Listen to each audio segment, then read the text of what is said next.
Hello, everyone. Welcome to Developing Palates. I'm Aaron Loomis, coming to you from the Drew Estate Studio. With me today is Jiunn, Lou, Seth, Guys, John McTavish. How you guys doing?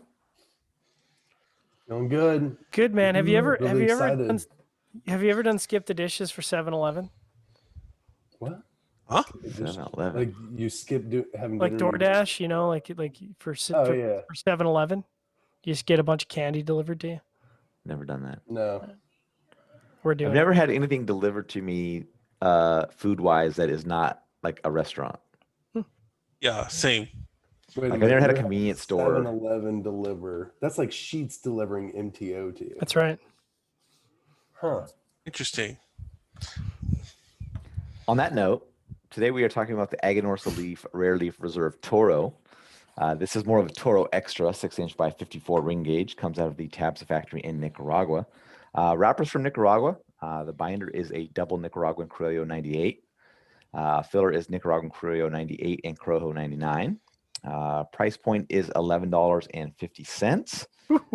And the cigar was released in February of 2021.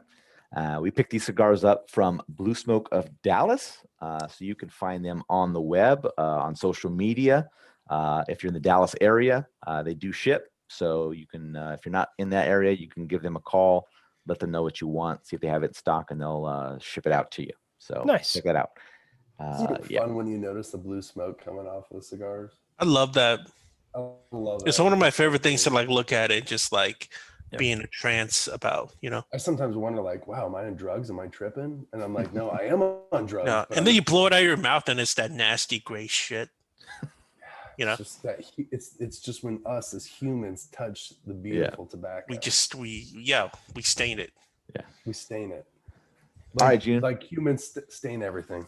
That's right. Tell us about your overall experience. Like my boxers after I okay. So I would like the blender to be disclosed on this cigar. I know it says blender undisclosed, but I would like to know who this blender is, and I would like to tell this blender to stop fucking up Aganorsa tobacco and new releases so much, because man, this was such a miss for me. This was like, Aganorsa, typical Aganorsa, you light it up, you're like, this is Aganorsa, right? Like, this is, I think I know what I'm in for. But for me, it was just, everything was just kind of off, right? So like, when it comes to sweetness, it was like this weird, like synthetic kind of sweetness, just a little bit of this metallic note to it. There's like some typical bready kind of note and, baking spices that I typically find in a lot of this Aganorsa stuff. But and then you get into the second, third, and I thought that was really when it like really shit the bed. There was no sweetness left. Really high levels of sharp, rare palate, like irritating pepper. I I said a note of I get this metallic wasabi combination. So imagine wasabi that's so stinging up your nostrils, and imagine it being kind of metallic, like tinny. It was not good. Lead pencil. Yeah, like it was really off-putting. What I can say nicely, in a nice way, nicely. I sound like an idiot guy. All the coworkers I have, of Bird and Draw, pretty freaking good for Aganorsa. Surprisingly good. Well, for me, apparently not for John, but it was overall really highly disappointing, man. All right, Seth, what was your experience like? Yeah, I mean, listen, medium strength and body. I thought the first third was pretty solid. I was getting some like almond, cream, nutty qualities, a little bit of pepper. Second third showed a lot more pepper, spice. I was getting some peanut, earth, and tobacco qualities. And then the final third really just delivered this sharp earth, vegetal, dominant flavor profile that was just destroying the like the cream and the nuts and the toast from before. Really good construction and draw. I also had that. It was a little bit of a surprise. I smoked this a while back and I was putting in this review. I was like, wait a minute, did I get that right? And then I went back to the photos and the notes. I was like, yeah, holy shit, it did have good construction. But yeah, medium strength body. All right, John, what was your experience like? Surprisingly, this also kind of started out good for me. I agree with Jiunn that it was like a clone of an Aganorsa tobacco, if that made any sense. So like it's Aganorsa esque, but it just wasn't quite there. And so like it had bread, but it just wasn't quite that like fully fresh baked yeasty bread that you typically get off Aganorsa tobacco. So I was like, it's okay, but I'm already kind of disappointed. And then, yeah, right away in the second, third, sweetness just dropped right off. And it was just like cedar and earth. And I was Oh, like, wow, this is yeah, like really almost the mundane. exact experience I did, John. Yeah. And then Interesting. there was this like acrid note, which I think was related to the fact that it went out. But man, I don't think I've ever gotten that off an Aganorsa cigar. Fortunately, it went away after I purged it. But a little disappointing. And then I did get a little sweet citrus in the last third. But then the earth just came back and just like completely took over the profile. And I was like, boy, oh boy, like, did this come out of AJ's factory? Like, what's going on here? And I How guess dare you bring out Adrian in that fashion? the really frustrating part for me is I had no end of burn issues. So I had 2 touch-ups and I had a relight. And the worst part about the relight is I saw the relight coming like 10 minutes before it happened. You know when you're drawing on a cigar and you're like, oh man, this cigar wants to go out. So like I was like, no, I don't want to have to relight it because that's gonna knock them. So I actually puffed to try and not make it go out, and it still went out on me. And I was like, well, there you go. I mean, I did everything within my power.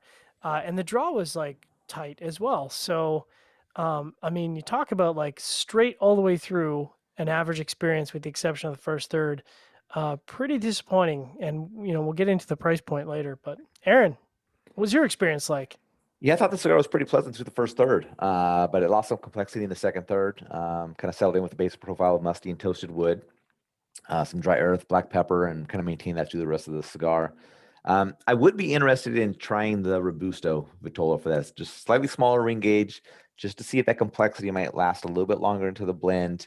But for the Toro, it just didn't provide enough, enjoyment to the entire smoking experience. Big cigar, lengthy smoking time. So just not enough to make me want to come back to it. But I would, the first third was good. I did enjoy it.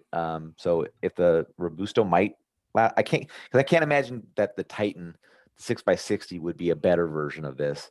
So I'd have to go to the Robusto to see. So I would be up for trying that, but who knows if I actually get around to doing it. All right, check out the scores. I am the high scorer at 5.90. You guys are making me look bad. People are going to think 5.9 is really bad. I like though. cigars. Seth was next at 5.65. John gave it a 5.35, and Jiunn gave it a 5.15. So I'll go first. Score matches up. If I had the Aganorsa burn, so one touch up, one relight. That's about the Aganorsa burn, right? So,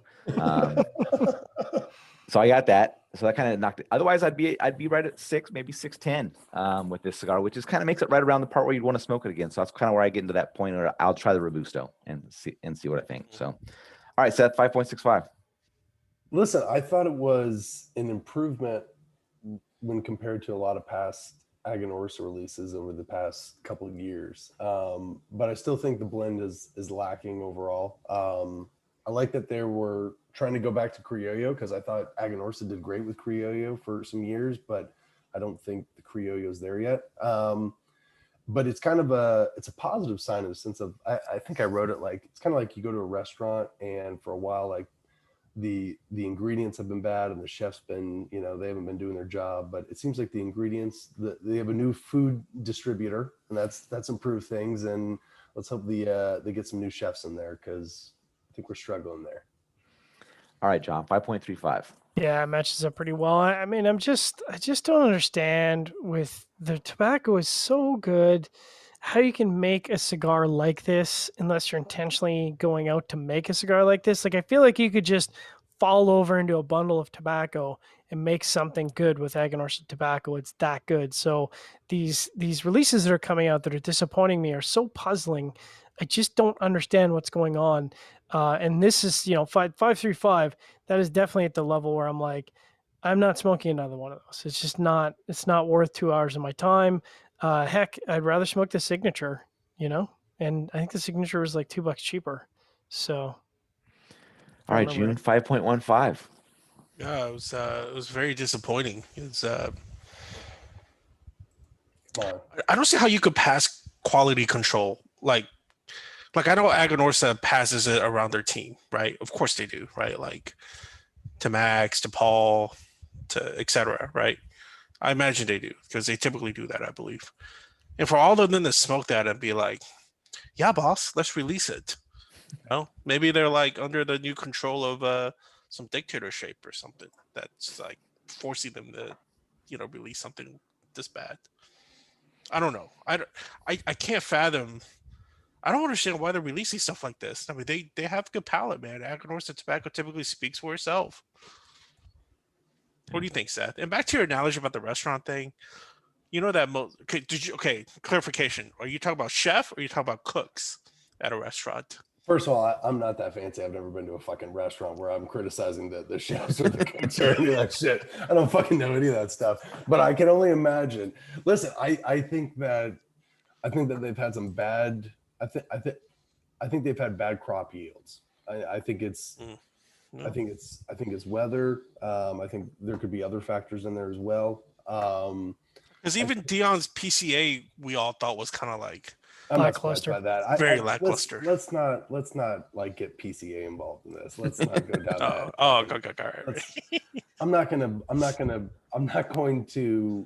blame Aganorsa for the PCA release as much as I am like Dion's like, fuck it, let's maybe just shut them up for about 5 minutes.